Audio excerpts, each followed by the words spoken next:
Welcome back to the Teacher's AI Cafe. I'm Kane, a teacher and a parent who wants AI to give us back our time.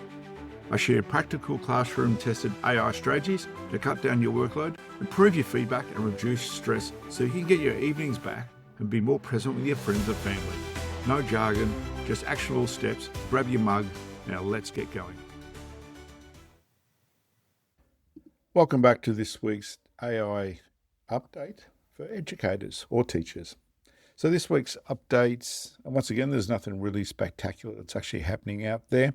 First one comes from concrete change from OpenAI, have added Codex, has been added to ChatGPT mobile app, and I've got it on my phone. So they'll see Codex is something which can do a lot more tasks, automate things for you, as well as take control of devices that are actually on. I haven't used it on the phone. I have been playing with it on my desktop Mac to get some different things done. So the advantage of putting it on the phone is basically AI coding can become more portable. Sorry about the voice, been suffering a bit of sickness the last week. Basically AI is becoming more portable. And I see this as well. I love having conversations with ChatGPT while I'm driving using CarPlay. I can talk through ideas and initiatives and things I want to work on. It can do calculations and things for me, which really annoyed me because I used to use Siri to do that. Because once I'm driving, Siri says I can't do it, even though I'm just asking it to verbally give me the answer to something. It's quite frustrating on Siri there. What else is coming? Edge is obviously getting Copilot now embedded in the browser itself. I guess this is the advantage where organizations like Google and Microsoft, with their AI, have got existing platforms they can incorporate it into. So once it's in the browser itself, it can read across the open tabs, compare information, turn web pages and study sessions, quizzes, writing support and podcast style summaries. I haven't tried that yet, but definitely go explore. Let me know how you go. And this is relevant because browsers is no longer just finding information. It's increasingly used to actually interpret the information that is actually on the browsers in front of them. And that's why I quite like Atlas, ChatGPT, because it's built in. Or you can use tools like, say, Brisk plugin or Google Gemini itself within the Chrome browser. Microsoft made a bit of a change across Word, Outlook, and Excel, PowerPoint. There's new Copilot keyboard shortcuts that are rolling out, making it faster to call up AI support in 365. Minor point in there. What else has been happening? Anthropic and the Gates Foundation have got together, have launched a 4-year, $200 million initiative focused on AI in health and education, including support for African languages and tools, intended to help teachers in sub-Saharan Africa and India. Now, I honestly don't know how many different languages are in Africa, but obviously getting more language support is more beneficial than making technology accessible without having to, say, learn English as the default when AI first came out. And this is important, maybe because as educators, because you think about the lack of resources and things. I've been to some African schools trips. One in Malawi, very basic. If we can start getting these tools actually out there and give them access to more of this information, how much that can actually benefit them as well. It's like the old experiment was done from a chap did where he put that free accessible computer in this, I think it was in the Wallen Street, I was in India, and how quickly it got used and people used it to actually make decisions and get information. Giving access to information under the guidance of an educator is an important thing. So hopefully there's a lot of benefit coming out of that.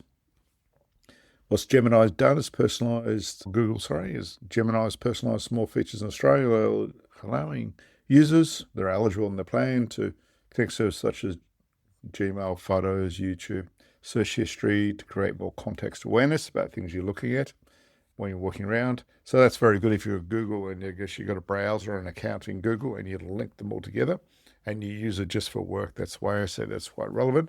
If it's all your personal things mixed in as well, it could quite get a little bit messy there. Probably not the best. I guess non-technical issues go the fact that there's been some big issues that many educators are wrestling with at the moment and been getting a lot of media. It's a place that I guess AI in education is becoming more conditional. I guess it always was to a degree. But like I said, there's more debate around it and people aren't blindly charging in. People are still working out how to use it. So it's not only schools, and this is linked to the wider concerns around things like screens, mobile phones, device dependency. And what happens when too much of the student thinking moves onto a screen or cognitive offloading? Some places this is feeding support for stricter phone bans. I've got those in Australia. Mobile phones aren't generally allowed within schools unless under teacher direction. Oh, there's an article in our local news that schools going back to pen and paper, or they're going off the laptop, and more supervised writing, even renewed interest in pen and paper tasks. I guess the concern is not simply students might cheat with AI, but it's more the debate of falling reading and test scores.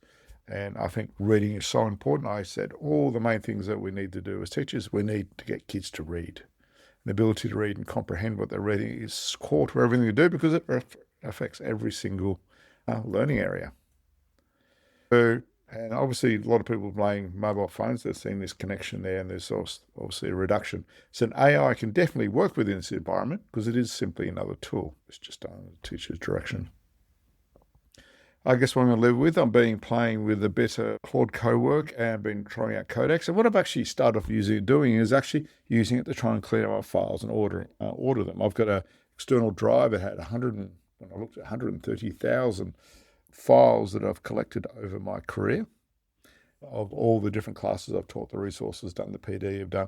I've actually been using it to sort it. It's been doing very well. Now, issues I had around that, Codex, really couldn't just access the drives. No matter what I did, I couldn't give permission. So Claude Cowork really worked. The problem with Claude Cowork is I kept having to stop and wait because I'd be hitting the limits, even when I went down to a lower model. So this is a repeating problem I had with Claude. I'd love to hear how people get around it. It hits its limits so quickly and so often, whereas ChatGPT, under pretty much the same level plan, I can just use it forever. I can't think of a time, except in the early days, that I actually hit a limit on the plan. I just got to work out Codex while I'm not getting those permissions to edit it. But anyway, it's sorted at 130,000 files in nice little folders by subject level, by year. Then it's sorted in the type of resource for me. So all my PowerPoints now in one folder, which is say Industrial Revolution. And it's gone through all my PD notes, my presentation notes I actually make. So yeah, it took a while. It was stop-start, but like I said, it's a very cool feature. So I'm going to keep working more. I'm going to do an episode round where, probably not this week, where see how we can set Claude up for teachers in a project in that co-work environment to get the best outcome, whatever your learning area is. Anyway, I hope you enjoyed today. You got any questions or suggestions? Drop me a line. The email's below. If you want to come on and have a chat about your AI journey as an educator, let me know as well. And we'll arrange the time to do that. Till then, keep up the good work and look after yourself.